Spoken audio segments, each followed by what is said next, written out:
अपने को संभालो। लंका निश्चर निकर निवासा, और वहां विभीषण जैसा महाभागवत हुआ। अगर भक्ति करनी है तो लंका में भी भक्ति कर ली, और अगर भक्ति में ढिलाई रख ली तो धाम में भी नहीं कर पाओगे। यहां भी बहुतायत है, बहुतायत। ये बहुत समझने का विषय है, बहुत समझने का विषय। चाहे स्त्री शरीर हो चाहे पुरुष शरीर हो, भगवत प्राप्ति के लिए बढ़िया दांव लग गया, वृंदावन का आश्रयवास मिला है, तो इसमें हरि माया जाल रचती है। भक्ति में, धाम में, तीर्थों में ऐसा मत समझो कि भक्ति में माया का प्रवेश नहीं हो सकता। नहीं, वो भक्ति बन के आ जाएगी, भक्ति बन के आ जाएगी, सेवा का भाव प्रकट करेगी, भक्त रूप धारण करेगी, क्योंकि जानती है भक्त हैं ऐसे तो फंसेंगे नहीं। तो माया का मतलब क्या है? जादूगरनी। बस समझना है कि भक्ति और माया का अंतर क्या, कैसे पहचानोगे कि माया या भक्ति? जाके संग कुमति मति उपजय करे भजन में भंग, ये माया है। चाहे वो वृत्ति हो, चाहे वो व्यक्ति हो, चाहे वो वस्तु हो, चाहे स्थान हो। जिस व्यक्ति वस्तु स्थान के संसर्ग से भगवत विस्मरण हो जाए, नियम संयम भ्रष्ट होने लगे, आपका चिंतन टूटने लगे, फौरन पकड़ो वो माया है।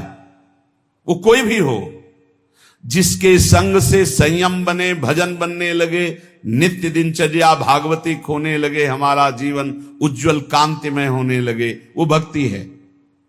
वो चाहे किसी भी रूप में हो, वस्तु, व्यक्ति, स्थान, किसी भी रूप में। इसलिए हरि भक्ति की प्राप्ति के लिए हरि माया से बचना होगा।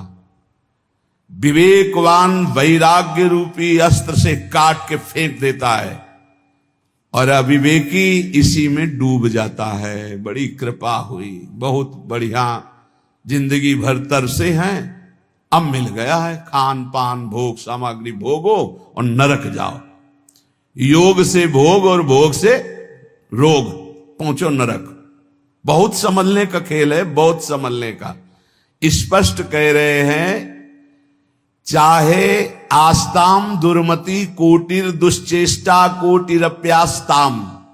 बहुत ध्यान से सुन लो। तुम्हारी करोड़ों प्रकार की दुर्बुद्धियां रही हैं, करोड़ों प्रकार के दुष्कर्म किए हो, करोड़ों प्रकार से तुम्हारी निंदा हुई है। अब तुम वृंदावन आ गए हो, अब होश में हो जाओ तो तुम्हारे अंदर विराग प्रिया प्रीतम का प्रेम प्रकट हो जाएगा। इसमें बाधा पहुंचाने वाला क्या है? बोले स्त्री नाम निदुष्ट नर के विणमूत्र श्लेष्म पूयाद्य पूर्णे गते पिकरणे। कान खोल के सुन लो, मलमूत्र के द्वारों में भोग की वृत्ति रखना दुर्गति पाना है। हरिरिति वृंदावन रति विवेक विरतिश्च दुरमुत्किरति। स्त्री रूपा हरिमाया तदुपर मायाति दूरतोपाया। हरिरति हरि भक्ति प्राप्ति की मार्ग में चलने वालों को ये माया हरि भक्ति का रूप रख करके आती है। बहुत सावधानी की जरूरत है, बहुत सावधानी की जरूरत। देखो, पूतना ने ऐसा रूप रखा था कि हिम्मत ही नहीं हुई यशोदा मैया की या और किसी ब्रजगोपी की पूछ ले कि तुम कौन हो और कहां से आई हो। सब लालजू की तरफ ही इशारा करती जाती, क्योंकि इतनी सुंदरी वैभवशाली साक्षात लक्ष्मी जी मानो आ रही, तो बोले अपने प्रीतम से मिलने जा रहे, इशारा कर दी। किसी की हिम्मत नहीं हुई। ऐसे ही जब माया किसी बड़े भक्त को छलती है, जब उत्तम साधक को छलने जाती, तो ऐसा वैसा रूप नहीं कि आप ऐसे रोक सको। हर ज्ञान, हर बात, हर उत्तर। फिर तुम्हारी श्रद्धा, तुम्हारी भक्ति किस कोटि की है? अगर विवेक वैराग्य की तलवार से काट सको तो काट सको, नहीं तो तुम्हें काट के रख देगी। यदि हरि का भरोसा है, अहंकार नहीं किए हो तो बचा लेंगे, अगर अहंकार है तो मुंह भरा गिरोगे। देवर्षि नारद जैसे महाभागवतों को भी परास्त करने की सामर्थ्य ये हरि माया रखती है। शिव विरंचिका मोह को है पुराण, अस जिय जान भजी माया पति भगवान। जो ज्ञानिन कर चित अपरई, बरियाई विमोह बस करई, अज्ञानिन की तो कौन बात। इसलिए उत्तम कुरते योषिदत दृष्टैव दुष्ट मदिरेव अतिवन वसति रसक्या हा वृंदारण्य किन्नु में भविता। जब कोई भोग दृष्टि से किसी माता बहन को देखता है तो मदिरा में उतना नशा नहीं, इतना उसकी बुद्धि भ्रष्ट हो जाती इस दृष्टि मात्र से। इसलिए गोस्वामी तुलसीदास जी ने कहा है, जो चाहे आपन कल्याणा सुजस सुमत शुभ गति शुभ नाना सो परनार लीलार गोसाई तजौ चौथ के चंद्र किनाई। जैसे चौथ के चंद्रमा को देखने से कलंक लगता है, ऐसे ही किसी भी माता बहन की तरफ काम दृष्टि से देखोगे मरोगे, मरोगे। मरना परमार्थ से भ्रष्ट हो जाओगे, होश में हो जाए। ये जब बहुत तिरछी चितवन से माताओं बहनों की तरफ जो देखते हैं तो लगता है तुम समझते हो हम बड़े वीर हैं, बड़ी चतुराई से देख रहे हैं। अरे अपने नाश का रास्ता पुष्ट कर रहे हो, उनका कुछ नहीं बिगाड़ पाओगे। वो हरि माया बलवंत भवानी, वो इतने बल से युक्त है, तुम्हारा चितवन मुस्कान सब तुम्हारे लिए ही नरक का द्वार बन जाएगी। इसलिए होश में। अरे आए हो अपना काम बनाने की, काम बिगाड़ने आए हो? जहां काम बन रहा है वहीं काम बिगाड़ने आए हो तो तुम्हें विश्व में कहां ठोर मिलेगी? धाम में सत्संग में तुम इधर उधर ताक झांक करोगे। अरे तुम्हें धिक्कार है, दुनिया में ताक झांक करते हो, यहां तो अपनी तरफ झांक लो, यहां तो अपने अंदर झांको कि तुम क्या हो। वही बहिर्मुख वृत्ति, वही। अरे जिसको तुम भोगने की दृष्टि से देख रहे हो, जगत भोगता है उसके अंदर, वो देख रहा है तुम्हारा सर्वनाश कर देगा, ऐसी जगह गिराएगा जहां उठने के लायक नहीं रहोगे। हमारी बातें थोड़ी कड़वी लगेंगी, समझ लो। हमसे हजारों गलतियां हुई, हजारों गलतियां हो सकती, लेकिन कहां हुई ये तो ध्यान रखो। धाम में हो यहां तो थोड़ा दिमाग सही कर लो।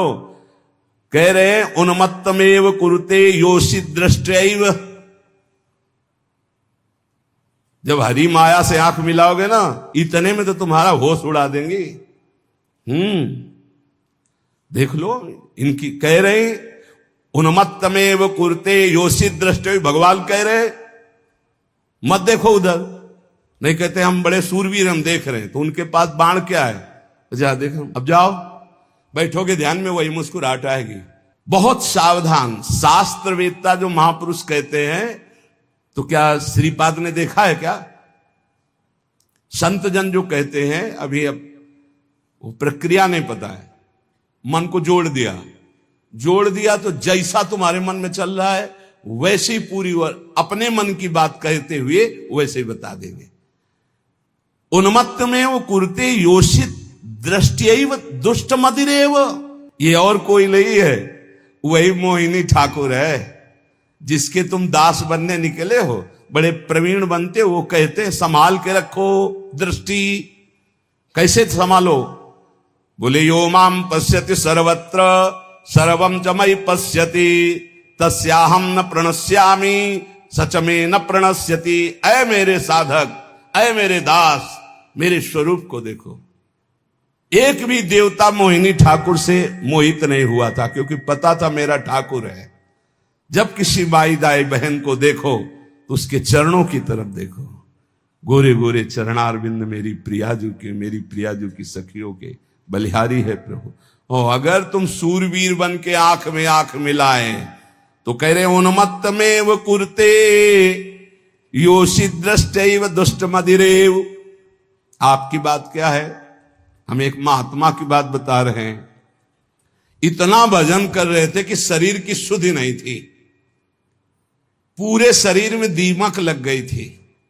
शरीर है ये दिखाई नहीं दे रहा था, केवल आंखें बीच बीच में खोल लेते थे तो दीमक झड़ जाती थी। च्यवन ऋषि, उनका नाम च्यवन ऋषि था। बहुत समय हो गया, प्रसंग नहीं पढ़े। तो एक राजा की राजकुमारी अपनी सखियों के साथ उधर से निकली। तेजोमयी आंखें ऐसे ज्योतिर्मयी चमक रही थी। उनका ये बहुत चमकती हुई क्या है ये, और ऊपर से सब दीमक लगी हुई थी। तो ऐसे काटा टाइप लिया ऐसे तिनका, और ऐसे ऐसे मारा तो उनसे रक्त निकलने लगा। अब वो तो कांप गई कि रक्त कैसे निकला। अब सबके मलमूत्र बंद कर दिए, पूरे राजा से लेकर जितना परिकर, जितनी सेना, सबके च्यवन ऋषि ने। हाहाकार मच गया, तो उनमें कुछ विद्वान लोग भी साथ थे। उन्होंने कहा किसी ब्रह्म ऋषि का अपराध है। ढूंढा गया अपराधी कौन है, यहां वन में किसी ऋषि का अपराध। तो राजकुमारी ने कहा कि अगर कोई ऐसी बात है तो मेरे द्वारा अपराध शायद बना है। एक दीमक का पिंड जैसा था, उससे 2 ज्योति जगमगा रही थी और हमने उसमें, तो उससे रक्त सारे बोले च्यवन ऋषि का ये पूरा क्षेत्र है, कहीं ऐसा तो नहीं किया च्यवन ऋषि को तुमने। चलो आगे गाय और ब्राह्मण करके च्यवन ऋषि से बंधना। महाराज सबकी लघुशंका सोच खोल दो, बंद कर दिए सबके। अब कितनी देर भाई, 6 घंटे 8 घंटे हम सबके। महाराज शर्त कैसे खुलेगी आप बस बताओ। शर्त सुकन्या, राजकुमारी का नाम सुकन्या, सुकन्या दे दो। राजकुमारी से कहा अब राजकुमारी ना कैसे, अपराध तुमने किया ऋषि की सेवा में, तुम्हें उन्मत्तमेव कुरुते योषित दृष्टैव दुष्ट मदिरैव। जाओ सबके लघुशंका सोच खुल जाए, जाओ अब सब यहां से। वो तपस्या के द्वारा महल वैभव और अपना स्वरूप प्रकाशित किया जो देवराज इंद्र के पास भी नहीं। तपस्या का प्रयोग कहां होने लगा, कहां गया तपस्या का, माया में। ऐसे ही महाराज हमारे पड़ोसी सौभरी जी महाराज, सिवार लग गई थी शरीर में और यमुना जी में समाधि। मछली को देखा खेलते हुए, मैथुन करते हुए। देख लो मोबाइल देखने वालों, जब मैथुन मछली का देखा तो महाराज को लगा कि है कोई सुख। बताओ, अभी तक जल में हजारों वर्ष समाधि लगाने वाले महात्मा ब्रह्म सुख का वो अनुभव, और मछली के मैथुन सुख को देखकर सोचा अब तो इस सुख का अनुभव करेंगे। तो अब सामर्थ्यशाली महात्मा कहां जाए, तो छोटे मोटे घर गृहस्थी के पास थोड़ी गए, चक्रवर्ती सम्राट राजाधिराज मानधाता के पास। दुर्गंध आ रही थी मछली किसी शरीर से, सिवार पानी के अंदर की, हड्डी हड्डी थी, गाल चपके हुए, आंखें तेजोमयी, देख के डर जाए आदमी। महाराज तो मानधाता बहुत बड़े प्रतापी राजा हुए हैं। महाराज आज्ञा कीजिए। बोले विवाह करना चाहता हूं। बोले आदेश कीजिए, किससे कराएं? बोले आपकी राजकुमारी से। 50 कन्या थी। घबरा गए कि ऐसे महात्मा के लिए अगर राजकुमारी समर्पित कर दी तो मतलब राजकुमारी का जीवन क्या होगा, महलों में पल। तो उन्होंने कहा महाराज जो तुम्हें राजकुमारी पसंद हो पसंद कर ले आप उसे, क्योंकि जानते थे ना बोले कि सांप हो तो सांप कौन भोगे, इनको पसंद ही कौन करेगा। बोले महाराज जो तुम्हें पसंद कर ले। तो समझ गए सौभरी जी, तपस्या के द्वारा ऐसा रूप बनाया। मंत्री ने जाके कहा महाराज सौभरी पधार रहे हैं, जो राजकुमारी पसंद करना चाहे पसंद कर ले। जो पधारे तो खुशबू से पूरा महल भर गया, तेजो रूप। 50 ने कहा हम वरण करेंगे। बोले चलो। मानधाता से कहा 50 पुत्रियां तुम्हारी तय। मानधाता के सामने सौभरी ऋषि और उनके सामने दिव्य रूप। मानधाता ने कहा रहेंगी कहां? बोले कल आ जाना यमुना किनारे। ऐसे अमरावती नगर से भी श्रेष्ठ पुरी की रचना की। सेवा खाती घोड़ा रत्न वैभव सब। फिर 50 से 500 हो गए धीरे धीरे। तो जब बैठे थे वो अगल बगल छोरी छोरा खेल रहे थे, तब उनको ध्यान आया इन्हीं से बचने के लिए तो यमुना में समाधि लेते थे। तब उन्होंने एक श्लोक गायन किया, संगम त्यजेत मिथुन व्रतिनाम मुमुक्षु सर्वात्मना न विसजेत बहिरेन्द्रियाणि एकश्चरण रहश्चित्त मनंत से युंजीत तद व्रतिषु साधिषु चेत प्रसंग। ऐ मोक्ष धर्मावलंबी साधु, कभी किसी जीव को मैथुन करते हुए मत देख लेना न, जिसे हमारी दुर्गति हुई तुम्हारी पक्की हो जाएगी। मोबाइल वाले क्योंकि ऐसे थोड़े जल्दी सहसा दृष्टि नहीं जाएगी, पर मोबाइल में एकांत में चली जाएगी, सिटकिनी बंद। बोले क्या? बोले हमारा एकांत भजन का समय है। अब सर्च करके जो देख रहे हैं तो वो तुम्हारा सर्वनाश कर देगा। मछली की क्रीड़ा से मेरी ये दुर्गति हो गई। बोले तुम्हारी क्या होगी? इसलिए संगम त्यजेत मिथुनम व्रतिनाम मुमुक्षु। जो मैथुन धर्म से युक्त प्राणी, इनका संग त्याग दो, इनका दृश्य मत देखो, इनका संभाषण मत सुनो। सर्वात्मना न विसजेत बहिरेंद्रियाणी। इंद्रियों को खुला छूट मत दे दो, अंतर्मुख रखो, एकस अकेले रहो। चित्त मनंत से, चित्त को ईश्वर में सदैव लगाओ। अकेले का मतलब आंतरिक वृत्ति से। गुफा में भी प्रपंची बहुत समाज में ही रहता है, और प्रपंच में रहता हुआ साधक भी अकेला रहता है। सदैव चित्त को अपने इष्ट में लगाते रहो, किसी का संग न करो, और संग करो तो किनका? तद व्रतेषु, जो भगवत व्रत धारण करने वाले साधु जन हैं, भक्त जन हैं, उनके बीच में रहो। ये बाढ़ है, इस बाढ़ के अंदर बच जाओगे। साधु समाज की बाढ़ में बहुत बचत होती है। अगर हम गिरने जा रहे हैं तो दूसरा हमें थाम लेगा। इसलिए कह रहे हैं उन्मत्तमेव कुरुते योषि दृष्ट्वैव दुष्ट मदिरेव। दृष्टि मिलाना बंद कर दो, दृष्टैव दुष्ट मदिरेव। बस गए, पाताल का रास्ता पक्का। 5 बाण है उसके, 5 संधान कर दे तो शंकर की समाधि भंग कर दी। तुम तो जीव हो, शिव की समाधि भंग कर दी। औरों की तो बात जाने दो, अपने स्वरूप में आ जाए काम ना। हां, तो जो ब्रह्म में देखत रहे, देखें चराचर नारी में, जे ब्रह्म में देखत रहे। अबला बिलो कई पुरुष में, पुरुष सब अबलामयम। दुई दंड भरी ब्रह्मांड भीतर काम कौतुकयम। कोई साधारण वीर है? देवाधिदेव महादेव की समाधि भंग कर दी। तब उन्होंने कहा त्रिभुवन में ऐसा कौन? तो देखा आम के पेड़ में छुपा बैठा, तीसरा नेत्र खोला, राख का ढेर हो गया। अब वो तो शिव हैं, तुम्हारे है तीसरा नेत्र? दुई है, तीसरा तो बंद है तो सबके तीसरा नेत्र ज्ञान नेत्र। ज्ञान से काम भस्म हो जाएगा।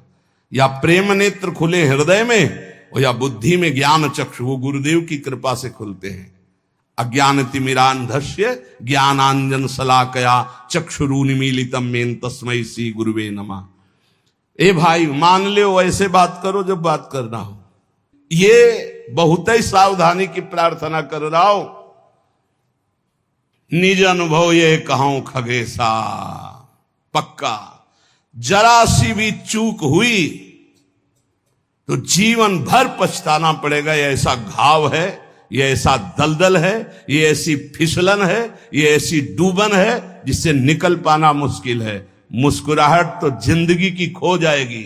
जो आनंद की मुस्कुराहट के लिए निकले हो, नष्ट हो जाओगे। इसलिए इसे सौभाग्य मत समझना कि बड़े भाग मानुष तन पावा, और मिल गया सौभाग्य। ऐसे सिखाता है मन।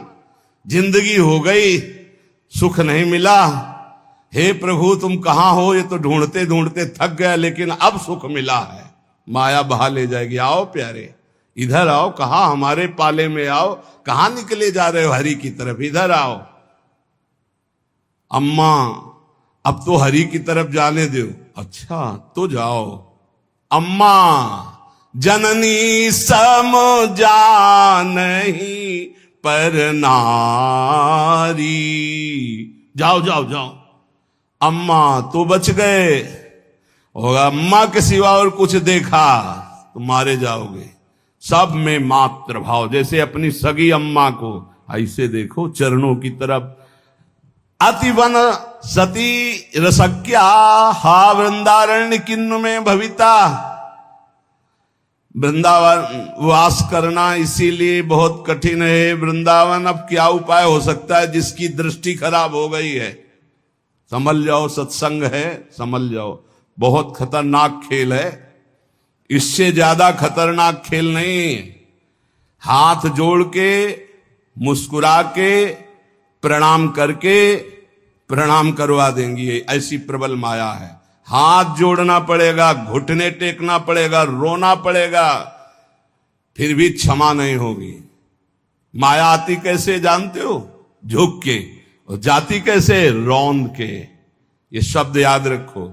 सौभाग्य मत मान लेना, बड़े भाग मानुष तन पावा, सुर दुर्लभ सदग्रंथन गावा, साधन धाम मोक्ष कर द्वारा, साधन धाम मोक्ष कर द्वारा। अति दुर्वारा इंद्रिय वैरिण आमर्दयन्ति सततम माम, बद्ध्वा बद्ध्वात्यार्ति दकारायाम हा हरे परित्राही। ये पीड़ा देने वाली दुष्ट इंद्रियां कारागार की तरह मुझे बंदी बनाना चाहती हैं। ऐसा ही है। सब कोई देख लो अपनी अपनी इंद्रियों को।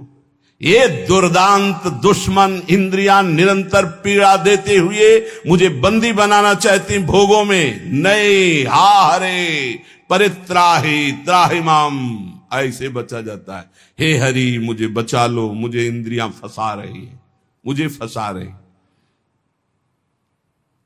कंदर्प शविष विषखैर निरवधिमम दह्यमानस्य, शिकारी वीणा वादन करता है हरिण पहले बुलाने, इतना मधुर वीणा वादन साधु बन के बजाता है। हिरन बेचारे नजदीक आ जाते हैं, पास में ही धनुष बाण मारा खींच के, वही ढेर हो गया। कंदर्प शविष विषखैर, ये शरीर है वीणा का, कामदेव की वीणा वादन का शरीर का आकर्षण करके, और निरवधिमम दह्यमानस्य विषखैर, काम बाण का संधान किया, ढेर कर दिया। बड़े बड़ों को इतिहास साक्षी है। इसलिए पहले वीणा वादन से ही बचे। शरीराकर्षण होने लगे तो त्राहिमाम, भागो भागो। अगर आपको अपना सुंदर बनाना है तो परम सुंदर श्री हरि का ध्यान करो, प्रियाजू का ध्यान करो, संयम से रहो, तब तो समझ। अच्छा, हमारी सुंदरता तभी काम की जब सुंदर शिरोमणि प्रभु हमें स्वीकार कर ले। ये मरण धर्मा शरीर दीजेंगे तो क्या करेंगे, क्या करेंगे, क्या दे देंगे मरण धर्मा। इसलिए अति दुर्वारा इंद्रिय वैरिण आमर्दयन्ति सततम माम। गौर से देखो तो प्रभु को दिखाई देने चाहिए, अन्यथा कुछ नहीं है इनमें। कौन सा सुंदर रूप है, कहां सुंदरता है, कहां सुंदरता रह गई है। बहुत विचित्र स्वभाव। आज जो हमारे समाज का स्वरूप बिगड़ता चला जा रहा है, बुरा जरूर लगेगा, लेकिन बाबा जी हैं, अगर हमारी बात नहीं तुम्हें समझ में आएगी तो तुम्हारी हिम्मत नहीं कि कोई कहे, इसीलिए हिम्मत से कह रहे हैं। ए भाई, ये अंग प्रत्यंग ढकने के लिए है, अंग प्रत्यंग ढकने के लिए। इनकी पवित्रता, इनकी उज्जवलता, इसको आप बिखेरो मत। आपका चरित्र महान तो आपका जीवन महान हो जाएगा। इससे आप महान नहीं बन जाओगे, इससे महान नहीं बन जाओगे। नहीं, जितना पवित्रता, गांव के बड़े बूढ़े से, अब हमें तो पता नहीं, लेकिन हम अपने सामने देखा है इतना तुरंत हो गया। बूढ़ी बूढ़ी का पानी लाना तो पानी, घर में घुसेंगे तो ऐसे पूरा घर सावधान, एकदम ऐसे। बड़े बुजुर्ग, मर्यादाएं थी, पवित्रता थी, उसी का परिणाम राष्ट्र भक्त, भगवत भक्त, प्रेमी संतानें होती थी, चाहे बच्चा हो चाहे बच्ची हो, एक से एक उज्जवल कीर्ति वाले। आज बच्चा बच्ची ऐसे हो रहे हैं, अपने माता पिता को पीट रहे हैं, अपमानित कर रहे हैं, मनमानी आचरण कर रहे हैं, और कह दो तो ऊपर से अंकुश आ जाए। तुम होते कौन हो कहने वाले, कौन होते हो कहने वाले? कोई किसी को कह नहीं सकता। नहीं, हम इसलिए कह सकते हैं कि हम शास्त्र, संत, गुरुजन, इनका अधिकार है समाज पर, और समाज का इनके ऊपर अधिकार है। अगर हम गलत हैं तो पूरा समाज विरोध कर सकते हो, और अगर तुम गलत हो तो हम पूरे समाज का विरोध कर सकते हैं। धर्म के मार्ग का उपदेश करने वाला धर्मेश, जो धर्म गुरु पर बैठा हुआ या उपदेश करता, अगर गलत है तो पूरा समाज उसका विरोध करने का अधिकार रखती है, और अगर वो समाज को सुधारने के लिए तो पूरे समाज का विरोध करने का वो अधिकार रखता है। ऐसा नहीं कि 10,000 एक पक्ष में हो गलत मार्ग में, तो वो अकेला ब्रह्म ऋषि 10,000 का विरोध कर सकता है। धर्म शास्त्र ऐसा आदेश करता है। आप विचार करके देखो, भगवान श्री राम जी को आदेश हुआ, तापस वेश विशेष उदासी 14 वर्ष राम वनवासी, भगवान नंगे पैर सारी, लेकिन कैसी मर्यादा से सिया जी को जहां नाव पे चढ़ाना है तो सिय चढ़ाई चढ़े रघुराई। आगे जानकी जी हर व्यवस्था, हर सोच, थोड़ी सी चूक जानकी जी की तरफ से लीला विस्तार के लिए लक्ष्मण जी को उपस्थित वचन दिला के गए थे कि एक क्षण के लिए जनक नंदिनी को अकेला मत छोड़ना, पर जानकी जी ने जाओ, राम जी संकट में, उनका काल के भी महाकाल का संकट कौन, माता आप ऐसे वचन मत बोलो। तो उनका आप मुझे समझ में आ रहा है भगवान कोई लीला करना, ऐसे रेखा खींची और कहा मां इस रेखा को क्रॉस मत करना, इस रेखा को किसी की सामर्थ्य नहीं त्रिभुवन में कि क्रॉस करके आपको छू ले, लेकिन लक्ष्मण रेखा को पार हर समय। तो आप इन बातों पर ध्यान दीजिए, रामचरितमानस की कैसी पोशाक होनी चाहिए, कैसी व्यवस्था होनी चाहिए, कैसी चाल ढाल होनी चाहिए, हमारा जीवन कैसे मंगलमय हो सकता है। उस पवित्रता का ही प्रभाव था कि इतना त्रिभुवन को भयभीत कर देने वाला रावण जानकी जी के सामने नेत्र नहीं मिला सकता था, और अशोक वाटिका में जाके रखा, बार बार मनाता रहा, और जब उठाया था तो ऐसे नहीं उठाया था, सीता चरण बंदी सुख माना। हे जगत जननी, मैं जानता हूं यद्यपि मैं जो कृत्य कर रहा हूं अपने विनाश के लिए, अपने मंगल के लिए कर रहा हूं, पर मैं जानता हूं कि आप कौन हैं, इसलिए मेरा प्रणाम स्वीकार करें। और जब तक आप लंका नहीं पहुंचते तब तक हम असुरों का उद्धार होगा ही नहीं, इसलिए हम अपने उद्धार के लिए आपको ले जा रहे हैं। और ले जाकर के अशोक वाटिका में रखा था, ना कि जहां महल में और रानियां थी वहां भी रख सकता था, लेकिन नहीं, शुद्ध अशोक वाटिका में, और राक्षसियों का पहरा। और त्रिजटा जी को जानता था, वो कोई साधारण नहीं था। जिस समय खर और दूषण मारे गए, सूचना पहुंची खर दूषण मारे गए, अच्छा खर दूषण मूषम बलवंता मार सके को बिनु भगवंता, बिना भगवान के इनको कोई, भगवान आए तो भजन न होए तामस देहा, मैं राक्षसी स्वभाव का तामसिक वृत्ति का हूं, भजन तो होगा नहीं। अब कैसे इनसे, अब इनसे मन वचन कर्म से बैर करूंगा, और बैर के द्वारा परम पद प्राप्त। और ऐसा दृढ़ निश्चयी कि जब गर्दन अंतिम में कटी तो कहा राम रन हतो पचारी, श्रद्धा से लई बैर से पुकारा, कहा राम रन हतो पचारी। जिस समय जनकपुर में यज्ञ हो रही थी, धनुष यज्ञ, सब पहुंचे थे, ये भी पहुंचा, बाणासुर भी आए हुए थे, कुछ मांगलिक गुरु चर्चा हुई, क्योंकि दोनों के गुरु एक ही हैं, भगवान शिव। कहा आप भी तो धनुष उठाने आए, बोले नहीं, इस धनुष उठाने में कौन सी बात है, जब 20 बार कैलाश सहित भगवान शिव और पार्वती को उठा लिया तो उनका ये धनुष है। मैं धनुष उठाने नहीं आया, मैं धनुष उठाने वाले को निमंत्रण देने आया हूं। बोले कौन है यहां धनुष उठाने वाला? बोले पहले भगवान श्री राम जब विश्वामित्र जी के साथ पधारे तो रावण ने दृष्टि मिलाई और कहा ये नेह निमंत्रण नहीं दे रहा हूं, ये बैर निमंत्रण दे रहा हूं। ये धनुष आप ही भंग करेंगे, सीता जी आपको ही मिलेंगी, लेकिन मैं सीता का अपहरण करूंगा और तुम्हें रुलाऊंगा, और तुमको ये जो टांगे हुए और सारंग धनुष, इसी से निकले हुए बाणों से संपूर्ण लंका का उद्धार करना होगा। मैं यही कहने आया हूं। भगवान श्री राम से मानो इशारे में बात की और आरती की अजगों की, और जनक से कहा इसका भंजन तो दूर रहा, इसको उठाऊंगा भी नहीं, ये मेरे गुरु का धनुष है। प्रणाम करके परिक्रमा करके दोनों चले गए थे। ये अतिरथी वीर बाणासुर और महान पराक्रमी रावण, ये ऐसे उठाए भी नहीं थे। ऐसा नहीं कि उठाने की चेष्टा की, नहीं, ऐसा नहीं, वंदना की, परिक्रमा की और चले गए थे। और भगवान राम को कहा था तुम्हें निमंत्रण देता हूं, आकर पूरी लंका का उद्धार आपको करना है, इसलिए सीता जी से ब्याह तो आप करो और वास मेरे यहां करेंगे। क्योंकि इन्हीं के चरणों के प्रताप से ऐसी अपावन लंका पावन